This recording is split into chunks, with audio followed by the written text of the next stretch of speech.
Hi, everyone. Welcome to today's webinar.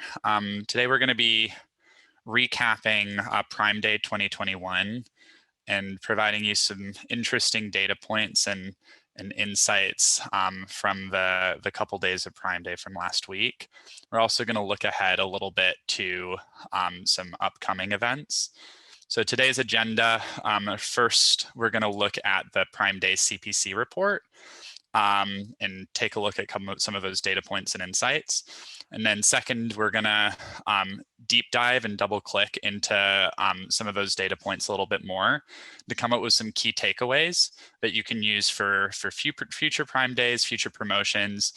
We're going to talk a little bit about how you can plan for some upcoming events in Q3, such as back to school. And then finally, we're going to have a Q&A session.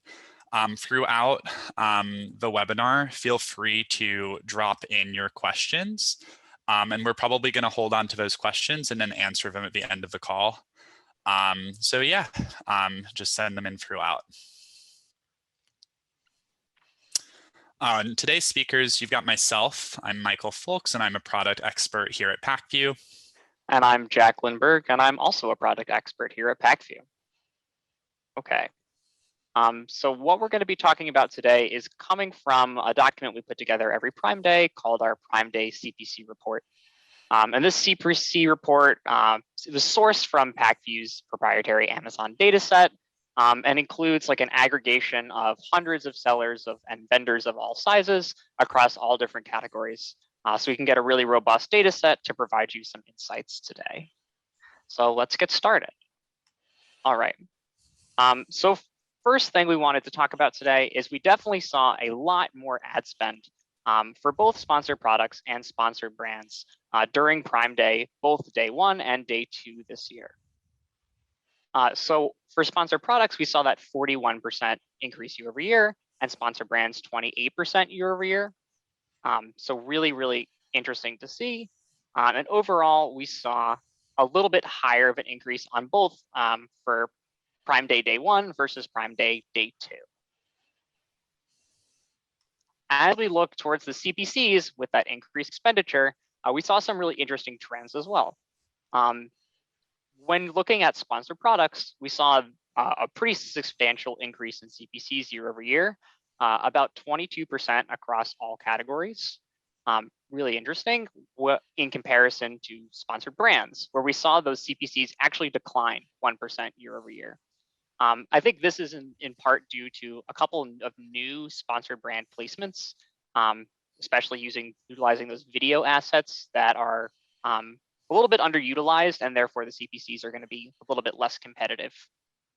It's worth calling out that for both sponsored products and sponsored brands, for day 2, we actually saw higher CPCs than Prime Day day 1, as people sort of realized Prime Day was happening or got around to adjusting their bids. We saw that sort of market competition increased during the second half of Prime Day.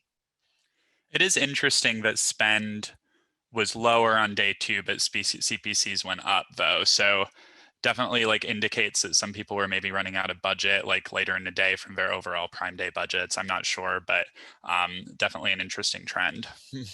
Totally. That's a great call out, Michael. When we're looking at ROAS for those same sorts of categories, we saw sort of that inverse trend with CPCs, where sponsored products actually had a dip in ROAS year over year of about 10%, whereas sponsored brands, as I mentioned, probably due to that like increased inventory, was up 27% year over year. What we saw, which was especially interesting, was that the ROAS for sponsored products really varied day over day.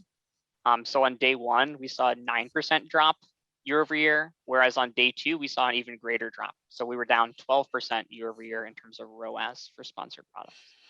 I think you're always hoping, right, that on Prime Day, like any kind of increase in competitiveness from higher CPCs is going to be offset by an improvement in conversion rate. And it's pretty clear that like with sponsored brands, at least that happened. But on sponsored products, it's possible that with the higher competitiveness, it just resulted in a decrease in ROAS. Yeah, definitely when we get to some more of our takeaways, we can discuss a little bit more on how those more robust branding assets lead to some greater performance. Cool. So looking a little bit deeper at some individual categories, cell phones and accessories was one of the highest in terms of increases in ad spend and CPCs during Prime Day. ROAS did hit $5.52 across the category on day 2, which is a 96% increase week over week. So this was definitely a category where we saw a lot of success. Despite much higher ad spend and higher CPCs, there was an improvement in overall efficiencies. Home and kitchen was also an interesting one. Here we saw that there was a 330% increase in average daily spend week over week. So definitely one of the highest increases, like in terms of categories that we double clicked into. Additionally, we saw a spike in ROAS in this category. So this was another one where even though there was a huge influx of ad spend, brands actually saw an improvement in overall performance. And finally, toys and games was another interesting one. Once again, we saw a large increase in ad spend, but CPCs went up and they actually hit $2.07 across the category, which is a 229% increase week over week. This was a category where that huge spike in CPCs actually resulted in a downtick in ROAS, particularly on the first day of Prime Day. We actually saw it level out on Prime Day too. So moving on to some of our insights and takeaways from Prime Day. We saw that brands that were running promotions and supporting their deals with advertising saw the largest increases in CPCs, with some noticing cost per click go up to 80% compared to last year's, higher than last year's event. One brand in particular in the fitness category saw CPCs approximately 76% higher this Prime Day compared to Prime Day in 2020, which is a huge increase year over year. Additionally, inventory may have affected which brands were advertising this year. Given the supply chain issues that are affecting many categories, as a result of container shortages at major manufacturing ports, certain categories, particularly home goods categories, were less promotional than in typical deal events. Additionally, while the second day of Prime Day usually experiences a drop-off in sales and likewise ad spend, early indicators point to sustained momentum throughout the event. So interestingly, it seems like consumers are really engaging with both days in Prime Day instead of just coming in on the first day and kind of interest waning by day 2. And finally, there was a huge increase in use of TikTok, influencers, live video, lead-in videos on YouTube, and ads across social media networks, which indicates that there's a whole new set of ways to engage with Prime Day outside of just sponsored advertising. And this is probably a trend that's going to continue to increase. Awesome. So once those sort of new customers came in through some of those non-traditional sources, such as TikTok, they were met on Amazon with some pretty unique, I would say, more brand intensive advertising methodologies. So some of the cool ones that I wanted to call out today were sort of just the proliferation across the board of video assets. So for example, Katy Perry put up some of her own videos to advertise her sandals, which, really interesting to see sort of celebrities like that come out and use their celebrity brand on those video assets. We also saw sort of the continued growth of Amazon Live, which for those of you who aren't familiar is basically like Amazon's version of QVC. It's really interesting to watch. And we saw that, engage a lot more consumers than we have historically seen in the past. One final call out that I think is really interesting is there are a couple, Amazon and brands are definitely looking to create this sort of experience in which Prime Day sets up like a continued purchase behavior, like a building that sort of product or brand loyalty. So a really interesting example that the PackView team found was looking at Tide Pods, where we saw that Amazon bundled together Tide Pods with their digital smart shelf, which basically says, if this Tide Pod container weighs less, we're probably running out of Tide Pods, and then we'll automatically order Tide Pods on your behalf. So helping to propagate that sort of subscribe and save model. It's really interesting. I definitely like putting myself into consumers' mindset, have been turned off from using subscribe and save primarily because I'm like worried that the products are going to come like sooner than I need them. I just don't have that much space. And so smart, maybe a little bit creepy, but the idea of it like we can have a scale that will like be bundled with your products to tell you specifically when you do need them is a really smart idea, but it is interesting that they sort of paired it without necessarily like having that direct collaboration with the brand. Right. From what we've seen is that this sort of bundle happened, through Amazon, but not through the brand. So interesting to see that sort of top-down pressure for subscribe and save purchases. I'm definitely a subscribe and save user. I find it really helpful, especially for things I lose frequently, like chapstick or whatnot. But I think it's definitely going the way of the future as Amazon continues to push like things like Amazon Fresh and whatnot, which we may see engage more with Prime Day activities as we go forward.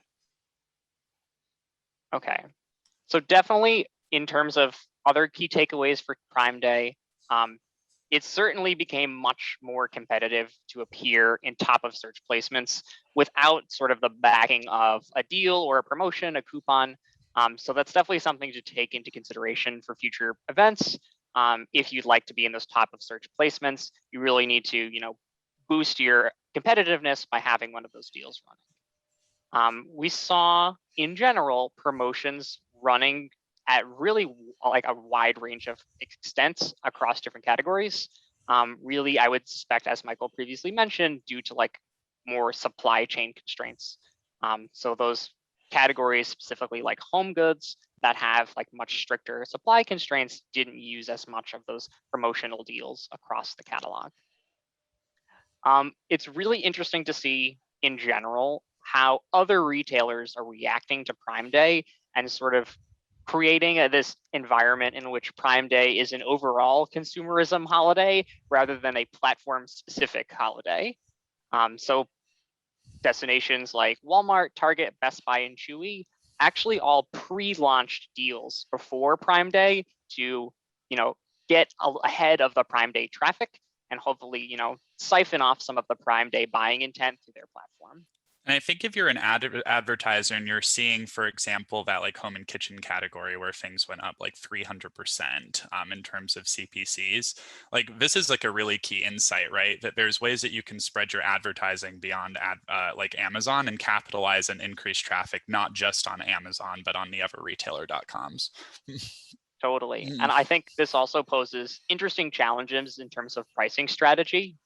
I think in general, brands can approach this a whole number of different ways. But I think what you'd probably want to do is create like a price agnostic model in which no matter where someone encounters your product, it's for the same price. So they know they're getting the best deal and don't like feel obligated to shop around all the different platforms. That would definitely like increase your conversion rates within an individual platform and lead to like more effective advertising spend. It's smart.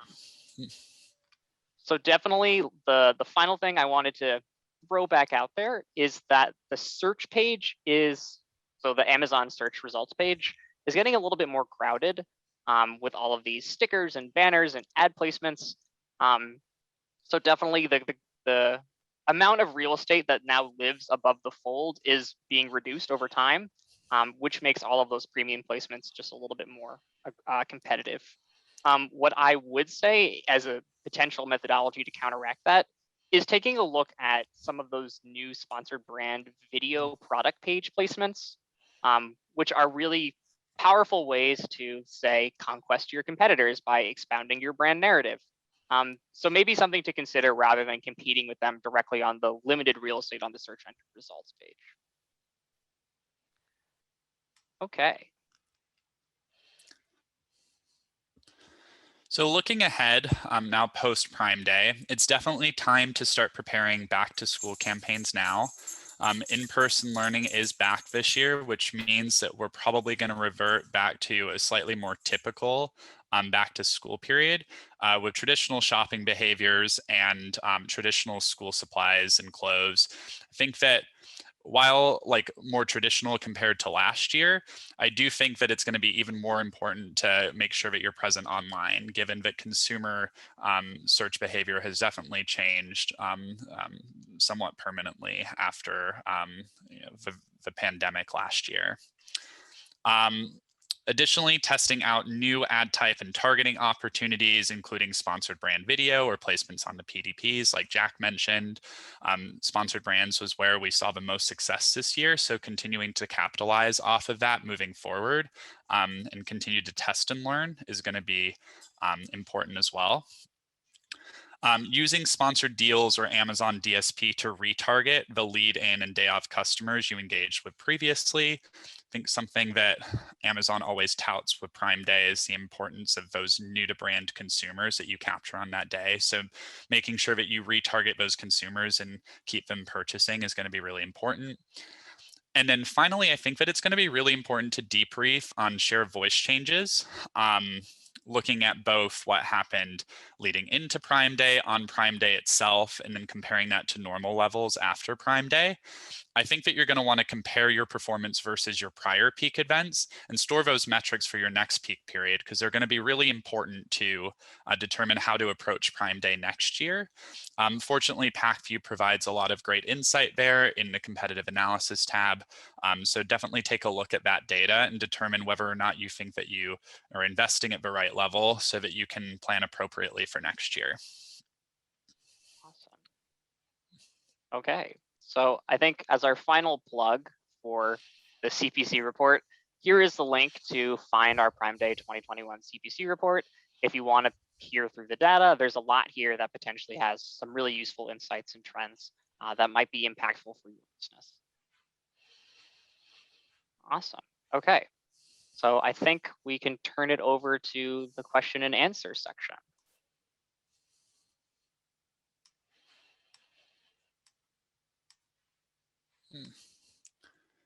One second, mine is frozen. No problem. It looks like there aren't any questions at the moment. Okay, we'll give it a second. Yeah, let's see. Here we go. I see a notification. I can't get it to open though. Can you get it, Jack? Okay. Yeah, the question is from Todd. Will there be a second Prime Day in Q4? Nothing that we have heard of yet on that front. Yeah. Most likely no, from what I'm hearing, but I'm not sure if you've heard anything different, Jack. I have not. The only update I would add in that regard is that Prime Day is likely going to be canceled in Canada. So that's worth keeping in mind. So I've heard, so somebody actually chimed in with a different opinion that it is rumored to be happening. I'll definitely let you know if we hear anything different and maybe follow up on that front, but nothing reported yet. Yeah, we got a question from James about how has A10 impacted results versus A9? I think that's a really tough question to answer, James, as I think neither Michael and I nor I have real knowledge about how that algorithm actually works. So we can give you some conjectures and testing strategies maybe in a follow-up about how we might sort of piece that together, but I think we would be foolish to say we know exactly how Amazon wrote that algorithm. Cool. There's a question that came in. You mentioned sponsored brand video ads. Where can those be used? You can set up sponsored brand video campaigns in the same section as you would set up a traditional sponsored brand ad. There are quite a lot of requirements that you need to make sure that you fulfill in order to make sure that video is eligible to run. And so you'll want to make sure that they fit those requirements. I think something that's great about the placement is even if it's not super e-com specific, Amazon does a pretty good job of formatting it so that it looks right in the context of the search results page. So definitely, even if you don't have a perfect asset, I would try to set that up. And those can be set up in PackView. Yeah, I think something interesting to conceptualize is creating that flow of assets from, say, TikTok to Amazon, where that same type of video, or actually maybe the same video, could be reused. Potentially, it might be a useful way to like create that branding link across platforms. Okay, so got a question that's, any insights on running deals post Prime Day? What do you think, Michael? We don't have any accumulated insights yet, just because of the limited time frame. I think that it's something that you can definitely test and learn. There's plenty of evidence that consumers continue to return to Amazon at a higher rate for the 2 weeks after Prime Day than they would during just like a standard day of the year. So if you're still trying to capture those new consumers and maybe don't want to pay quite as much in terms of CPCs, it could be a strong strategy. Mm-hmm. Why did Amazon not incorporate Whole Foods into Prime Day plans as much as they did in the couple years prior? That's a good question, and I don't know the answer to it at the moment, but we can definitely circle back and find out for you. Cool. Next question. The feedback I have been hearing is that this was not as productive of a Prime Day as Amazon had anticipated. My company's category, toys and games, saw some unanticipated results, which is definitely something that we saw as well. Has anyone heard anything from whether sites like Walmart and Target were successful in poaching sales from Amazon? I think that what we've seen is that Amazon was still very much where the vast majority of consumers clicked in over Prime Day.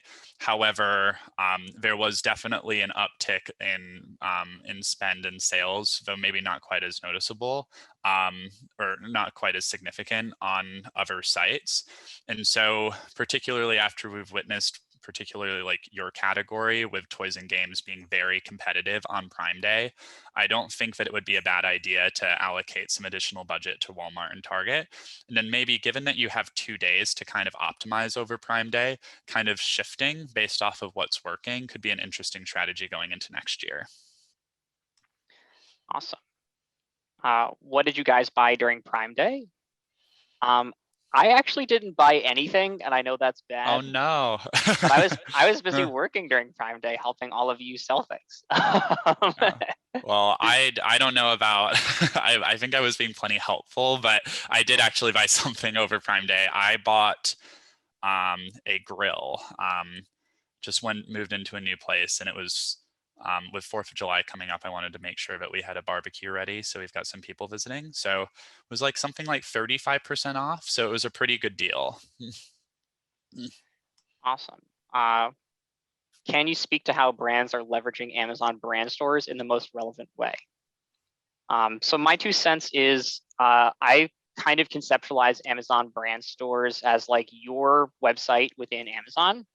And I think in general, it would be like a good strategy to sort of replicate the tone and content that one would have on like their own D2C site. Amazon gives you a little bit less flexibility in terms of how you can actually design the storefront page. But certainly like it's a great place to like turn Amazon into a branding destination rather than just like a static PDP. So good place to like tell your story.